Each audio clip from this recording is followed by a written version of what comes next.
अखिल भूमंडलीय सर्वशिरोमणि मुनि समाज के संस्थापक आदि मुनीश्वर योगेश्वर सदगुरुदेव शिव मुनि महाराज की जय।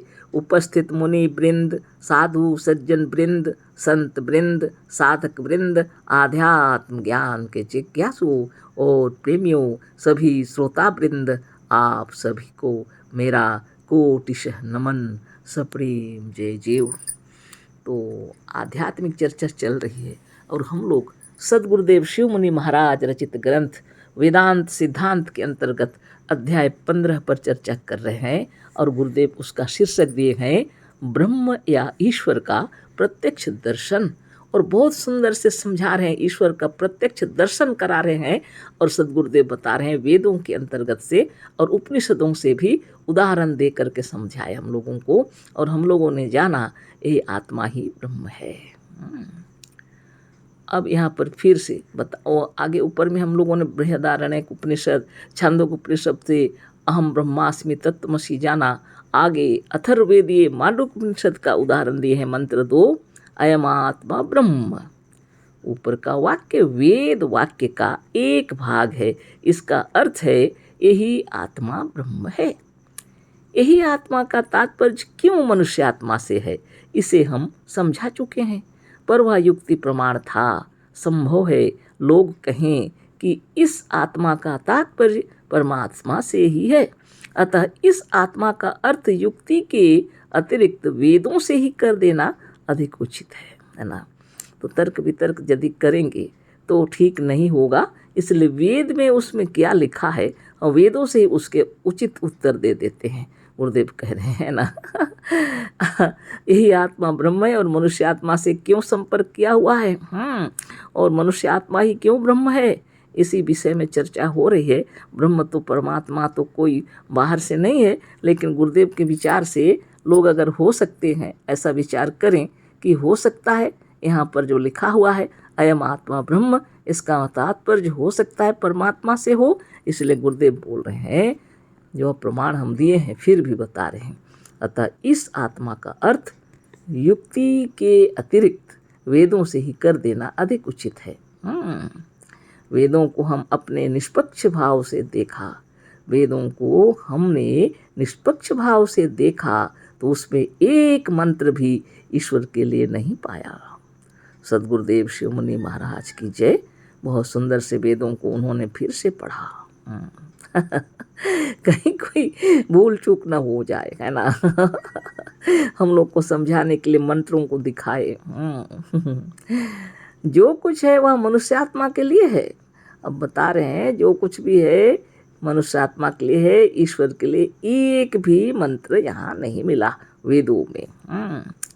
अब आगे कहते हैं, वेदों के रचयिता को स्वयं इसकी शंका थी कि ऐसा ना हो कि लोग आत्मा का अर्थ ईश्वर करने लगे। वेदों के रचयिता जो है वो ऋषि मुनि भी सोच में पड़े हुए थे, कहीं ऐसा ना हो कि लोग आत्मा का अर्थ ईश्वर करने लगे। अतः उन्होंने इसे खूब साफ कर दिया। तो उन्होंने इसे साफ कर दिया, है ना अथर्ववेद के मांडूक्य उपनिषद के रचयिता जो हैं, इस मंत्र के रचयिता, वो भी सोच रहे थे कहीं ऐसा ना हो कि लोग इस आत्मा का अर्थ ईश्वर करने लगे। अतः उन्होंने इसे खूब साफ कर दिया, इतना साफ कर दिया है कि आत्मा का अर्थ कोई परमात्मा या ईश्वर ना कर सके। किसी भी हालत में, किसी भी परिस्थिति में इसका अर्थ कोई परमात्मा ईश्वर ना कर सके। इसलिए इसके आगे उन्होंने इसी से अयम आत्मा ब्रह्म के आगे उसी मंत्र में क्या है लिखा है, इसी भी देख लीजिए। तो इसी मंत्र में आगे फिर क्या लिखा है उसे भी देख लीजिए। इसी से अयम आत्मा ब्रह्म के आगे उसी मंत्र में क्या लिखा है, इसी भी देख लीजिए। अयम आत्मा ब्रह्म स्वयं आत्मा चतुष्पाद, है ना अर्थ दिए है गुरुदेव, यही आत्मा ब्रह्म है। यह वही आत्मा है जो 4 पैरों वाला है ना। अयम आत्मा ब्रह्म स्वयं आत्मा चतुष्पाद, यही आत्मा ब्रह्म है जो 4 पैरों वाला है। विचार करिए, क्या किसी का खुदा और ईश्वर 4 पैरों वाला भी है? 4 हाथों वाले ईश्वर तो हैं, पर 4 पैरों वाले तो नहीं हैं।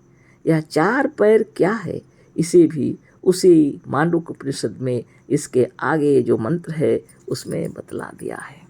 इस 4 पाँव क्या है, ये 4 पैर क्या है, उसके विषय में भी मांडूक्य उपनिषद में ही बतला दिया गया है। जागृत स्थानो बहि प्रज्ञा प्रथम पाद मंत्र 3। जागृत स्थान को बाही प्रज्ञा लिखा है, बाहर का ज्ञान के भीतर में आता है, वह बाहर का ज्ञान मंत्र 3 में है। स्वप्न स्थानो अंतः प्रज्ञा, और भीतर की ओर जब मुड़ जाते हैं बाहर को छोड़ करके अंदर की ओर, तो भीतर का ज्ञान जब आता है तो स्वप्नो स्थान है ना, स्वप्न स्थानो अंतः प्रज्ञा, स्वप्न का स्थान अंतः प्रज्ञा में आता है, भीतर मंत्र 4 द्वितीय पाद।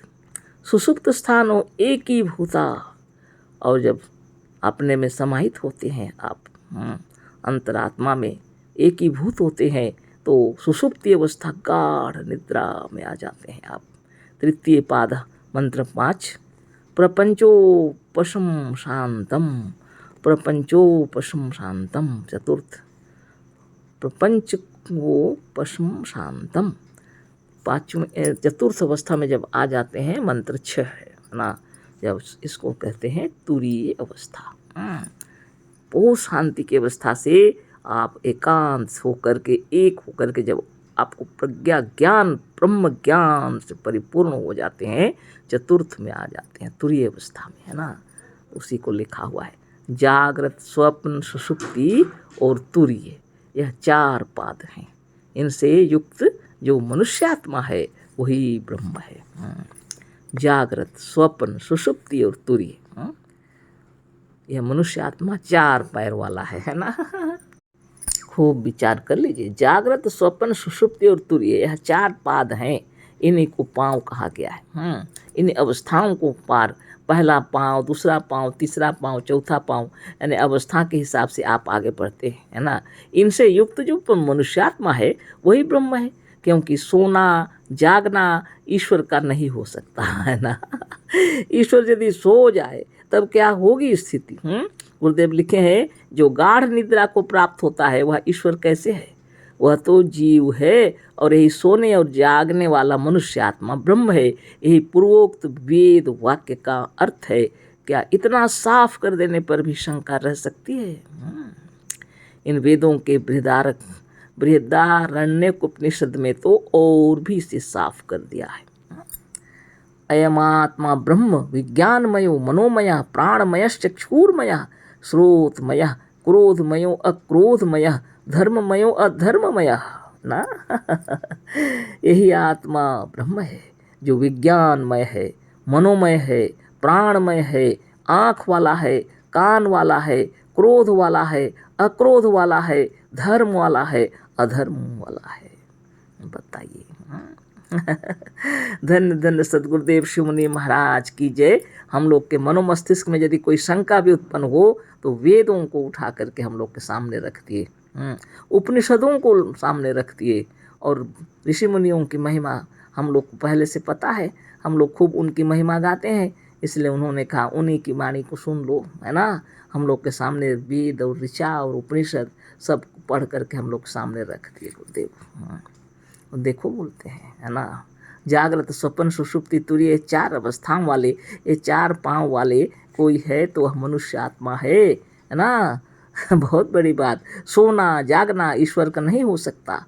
जो गाढ़ निद्रा को प्राप्त होता है वह ईश्वर कैसे है, वह तो जीव है, और यही सोने और जागने वाला मनुष्य आत्मा ब्रह्म है। यही पूर्वोक्त वेद वाक्य का अर्थ है।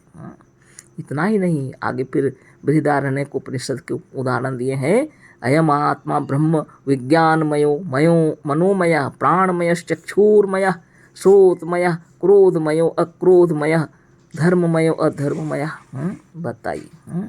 यही आत्मा ब्रह्म है जो विज्ञानमय है, मनोमय है, प्राणमय है, आँख वाला है, कान वाला है, क्रोध वाला है, अक्रोध वाला है, धर्म वाला है और अधर्म वाला है। बताइए। आँख कान वाला ईश्वर तो शायद किसी के हों भी, पर अधर्मी तो कोई भी अपने ईश्वर को नहीं मानेगा है ना। आंख कान वाला ईश्वर हो भी सकता है, लेकिन अधर्मी भला कौन मानेगा अपने ईश्वर को। पर यहाँ तो लिखा हुआ है वह अधर्मी भी है ना। वेदों ने यह भी कह दिया कि यही आत्मा ईश्वर है जो धर्म अधर्म दोनों से युक्त है। धर्म और अधर्म दोनों से युक्त मनुष्य आत्मा ही है।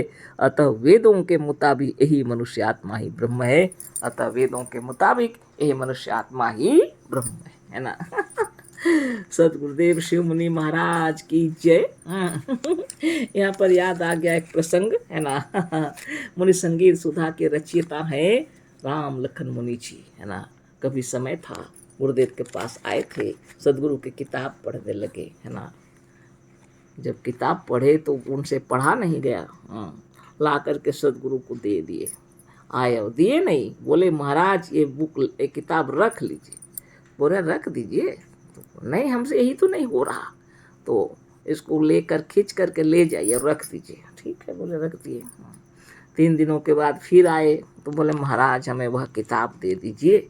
बोले विचित्र बात है, कभी आप कहते हैं कि इसको रख लीजिए खींच कर ले जाइए रख दीजिए, और कभी आप कहते हैं कि पुनः दे दीजिए, क्या बात है। तो राम लखन मुनि जी बोले महाराज उसे बिना पढ़े तो नींद ही नहीं आ रही, उसे कंप्लीट करना है, पूरा पढ़ना है हमें। फिर ला करके दिए। तल्लीन होकर उन किताबों को पढ़ने के बाद वो समाधिस्थ हो गए, ब्रह्म ज्ञान में तल्लीन हो गए। गुरुदेव से शिक्षा दीक्षा भी ले लिए है ना। आत्मानंद में तल्लीन हो गए, सच्चा ज्ञान हो गया।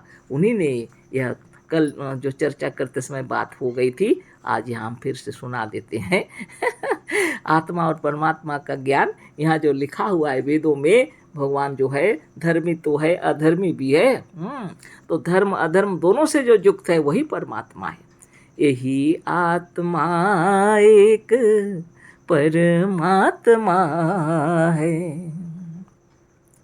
पापात्मा चाहे धर्मात्मा है। किया पाप पापी किया धर्म धर्मी, करता नहीं कोई अन्यात्मा है। यही आत्मा एक परमात्मा है, पापात्मा चाहे धर्मात्मा है। दिखाता है मुनि को बताता है सबको, सभी का इसी के बिना खात्मा है। यही आत्मा एक परमात्मा है, कहने की हिम्मत नहीं है किसी में। नहीं आत्मा है नहीं आत्मा है, यही आत्मा एक परमात्मा है। धन्य धन्य सतगुरुदेव शिव मुनि महाराज की जय और राम लखन मुनि जी की जय। इन्होंने जो रचना की गुरुदेव के ज्ञान में डुबकी लगाकर, आत्मज्ञान के समुद्र से डुबकी लगाकर इन्होंने मोती माणिक मिला इनको है ना।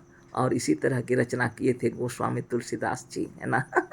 उन महान ऋषियों मुनियों को कोटि कोटि नमन, और आदि मुनीश्वर जोगेश्वर सदगुरुदेव शिव मुनि महाराज को कोटि कोटि नमन। और हम लोग धन्य हैं जो ऐसे महान गुरु मिले। सदगुरुदेव शिव मुनि महाराज की जय। कल फिर चर्चा होगी। अशेष धन्यवाद, कोटिशः नमन, सप्रेम जय जय।